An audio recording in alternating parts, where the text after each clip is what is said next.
शाम का वक्त था। हल्की हल्की ठंडी हवा चल रही थी।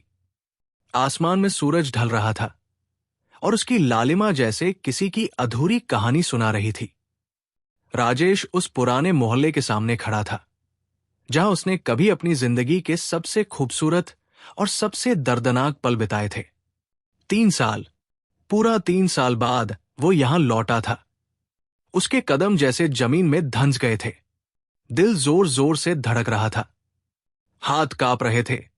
आंखों के सामने वही पुराना घर था, वही दरवाजा, वही खिड़की, जहां से कभी सीमा उसे चाय देते हुए मुस्कुराया करती थी। राजेश ने एक गहरी सांस ली। क्या मैं सही कर रहा हूं? उसने खुद से पूछा। पर इस बार उसके पास वापस लौटने का कोई रास्ता नहीं था। धीरे धीरे उसने आगे बढ़कर दरवाजे की घंटी बजाई। ट्रिन ट्रिन, उसकी धड़कनें और तेज हो गई। कुछ पल तक सन्नाटा रहा, फिर अंदर से हल्के कदमों की आहट आई। दरवाजा खुला, लेकिन सामने सीमा नहीं थी। एक छोटी सी प्यारी सी बच्ची खड़ी थी। उसकी उम्र शायद 4 से 5 साल रही होगी। बड़ी बड़ी आंखें, मासूम चेहरा और होठों पर हल्की सी मुस्कान। बच्ची ने राजेश को ऊपर से नीचे तक देखा। आप कौन हो? उसने मासूमियत से पूछा। राजेश कुछ बोल ही नहीं पाया। उसके शब्द जैसे गले में अटक गए। वो बस उस बच्ची को देखता रह गया, जैसे किसी ने उसके अंदर कुछ हिला दिया हो। तभी बच्ची अंदर की तरफ मुड़ी और जोर से बोली, मम्मी। कोई आया है। राजेश का दिल जैसे रुक गया। कुछ सेकंड बाद वही आवाज, वही कदम। सीमा दरवाजे तक आई और जैसे ही उसकी नजर राजेश पर पड़ी, वो ठिठक गई। दोनों की आंखें मिली। 3 साल का सारा दर्द, गुस्सा, प्यार, शिकायत, सब कुछ उन आंखों में एक साथ उमड़ पड़ा। कुछ पल के लिए समय जैसे थम गया। न कोई कुछ बोल पाया, न कुछ समझ पाया। फिर बच्ची ने सीमा का हाथ पकड़कर पूछा, मम्मी, ये कौन है? सीमा की आंखें भर आई। उसने एक पल के लिए राजेश की तरफ देखा, फिर बच्ची की तरफ, और बहुत धीरे से कहा, ये तुम्हारे पापा है। जैसे ही ये शब्द राजेश के कानों में पड़े, उसके पैरों तले जमीन खिसक गई। पा पा, उसके होंठ कांपने लगे। उसने फिर से उस बच्ची को देखा। अब उसे सब कुछ समझ आने लगा था।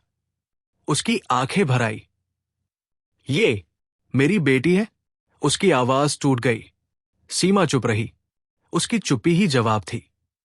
राजेश वही दरवाजे पर खड़ा रह गया। उसकी दुनिया जैसे एक पल में बदल गई थी। 3 साल पहले वो इस घर से गुस्से में गया था, और आज यहां उसकी एक बेटी उसका इंतजार कर रही थी, जिसके बारे में उसे कभी बताया ही नहीं गया। बच्ची ने मासूमियत से राजेश का हाथ पकड़ लिया। आप सच में मेरे पापा हो? उसने चमकती आंखों से पूछा। राजेश की आंखों से आंसू बह निकले। वो घुटनों के बल बैठ गया और धीरे से बोला, अगर तुम मान लो तो। बच्ची मुस्कुरा दी। तो फिर आप अंदर क्यों नहीं आ रहे? उसने मासूमियत से कहा। सीमा ने दरवाजा थोड़ा और खोल दिया।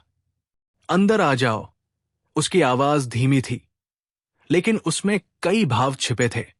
राजेश ने घर के अंदर कदम रखा। वही घर, वही दीवारें, लेकिन अब सब कुछ बदल चुका था। दीवार पर लगी तस्वीरों में एक नई तस्वीर भी थी, सीमा और उस बच्ची की। राजेश की नजर उस तस्वीर पर टिक गई। उसकी आंखों में पछतावा साफ झलक रहा था। उसका नाम क्या है? राजेश ने धीमे से पूछा। सीमा ने जवाब दिया, आर्या। राजेश ने मुस्कुराने की कोशिश की। बहुत प्यारा नाम है, उसने कहा। कुछ देर तक कमरे में सन्नाटा छाया रहा। फिर राजेश ने हिम्मत करके पूछा, तुमने मुझे बताया क्यों नहीं? सीमा की आंखों में दर्द उतर आया। जब तुम गए थे, तब तुमने कभी मुड़कर देखा ही नहीं, उसने धीरे से कहा। राजेश के पास कोई जवाब नहीं था। उसने सिर झुका लिया। आज उसे एहसास हो रहा था कि उसने क्या खो दिया। उधर आर्या खेलते खेलते बार बार राजेश की तरफ देख रही थी। पापा, उसने पहली बार पुकारा। राजेश का दिल भर आया। उसने तुरंत उसे अपनी बाहों में उठा लिया, जैसे वह इस पल को कभी खोना नहीं चाहता। लेकिन यह कहानी इतनी आसान नहीं थी। अतीत के घाव अभी भी ताजा थे, रिश्तों में दरार अभी भी मौजूद थी, और कई सवाल अभी भी अधूरे थे।